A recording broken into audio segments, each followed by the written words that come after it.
Hello. Today we're going to be looking at the choices we make on the internet when we're researching. And we're going to be judging the sources we look at and asking ourselves, are we making the right choices?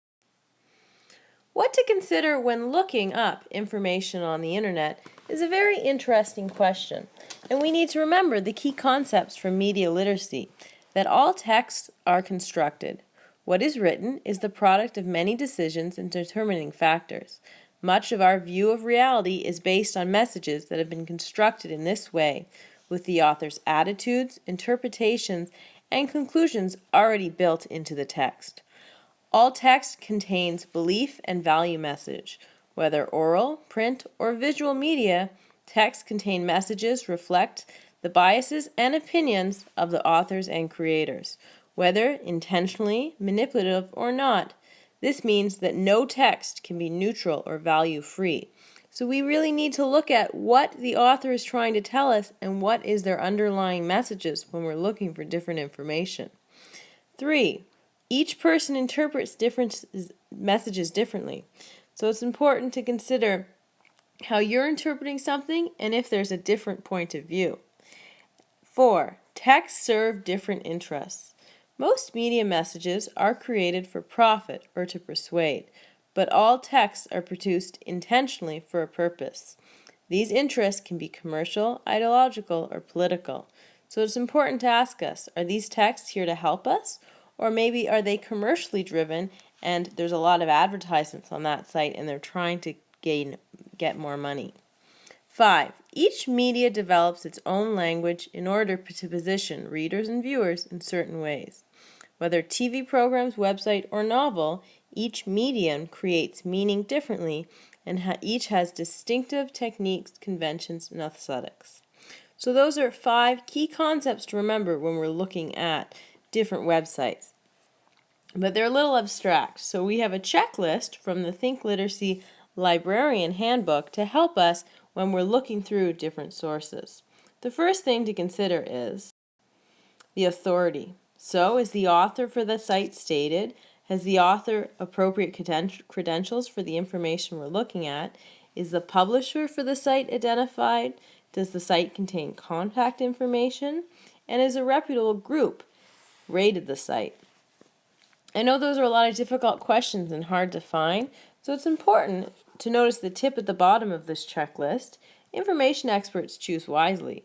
Check up on authors and sites in online library catalogs or databases first, before necessarily going to Google. We have a lot of great e-resources in Peel, and it's important to check those before we just start searching the internet. The next thing to consider is objectivity. So is the purpose of the site clearly stated? Are there sponsors for the site clearly stated? Is there an intended audience for the site? Is the site free of bias and stereotyping? And advertising does not influence the information on the site, because remember, there's always people behind the websites that you're looking at, and we have to remember what is the interest this website is trying to serve. The next thing to consider is accuracy and completeness. Does the site contain accurate information? Is the site well researched and documented? Can the information be verified? Are the links reputable and working? And is the site's information deep and well written? We're looking for quality information for our work, so it's important to critically analyze what you're observing. To look at is currency. When was the site created? Is there a date given for when it's updated? Is the information revised regularly?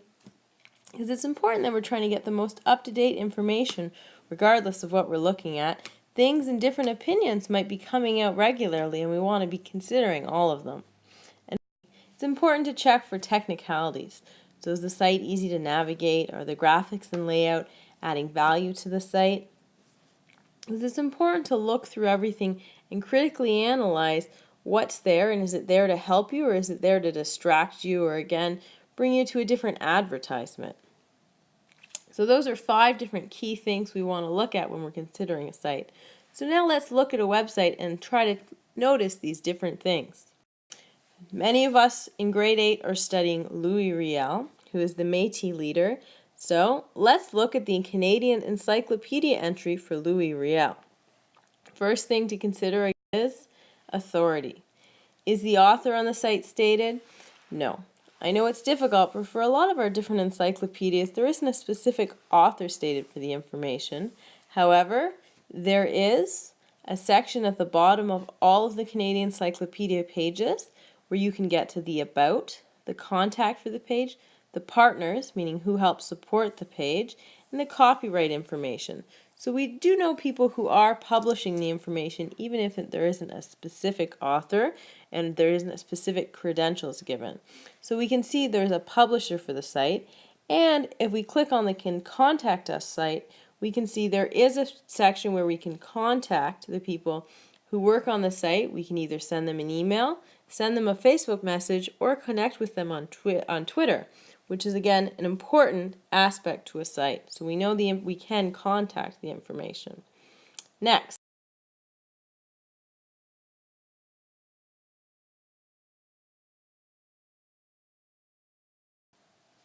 objectivity.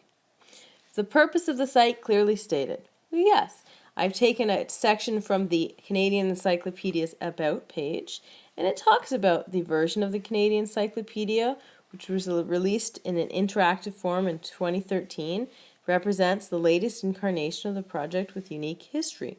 And it reviews about the history of the site, and it later talks about the different sponsors of the site, the intended audience.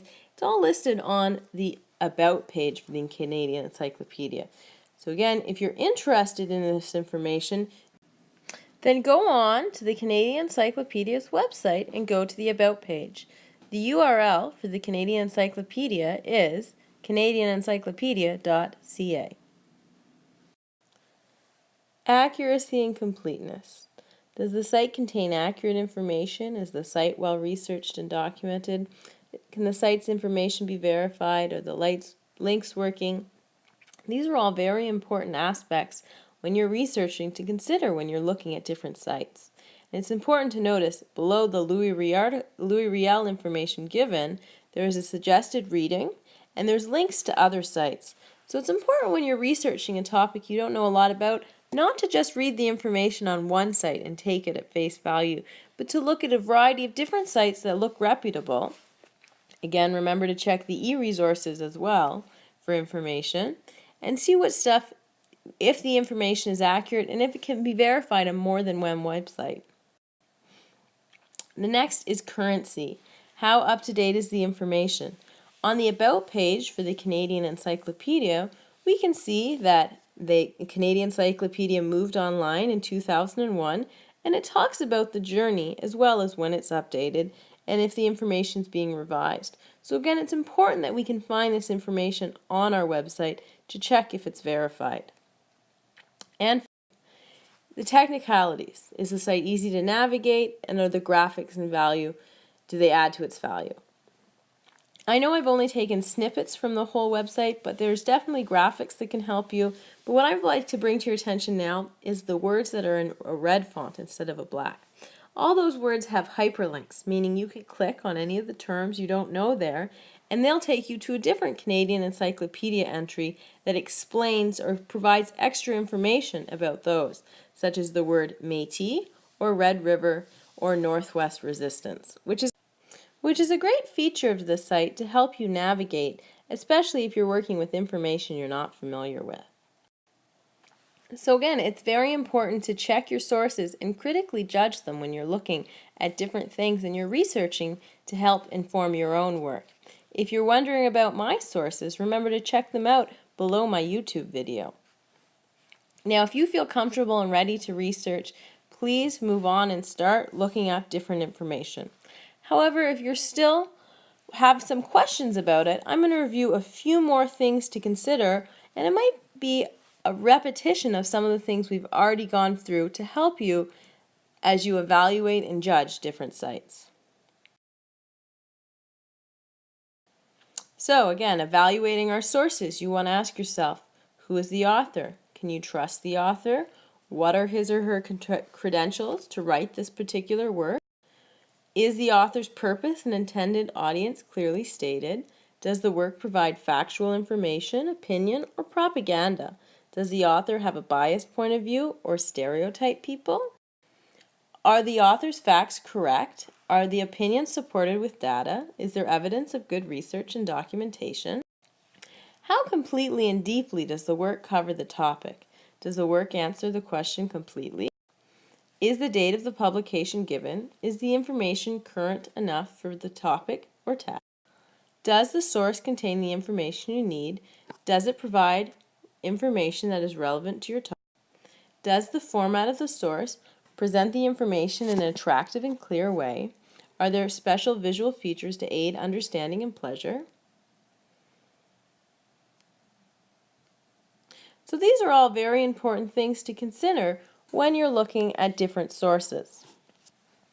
And again, if you're wondering about my sources, all of these questions and the previous checklist were from the Think Literacy Librarian Guide. Thank you, and I hope to see you researching on reputable sites soon.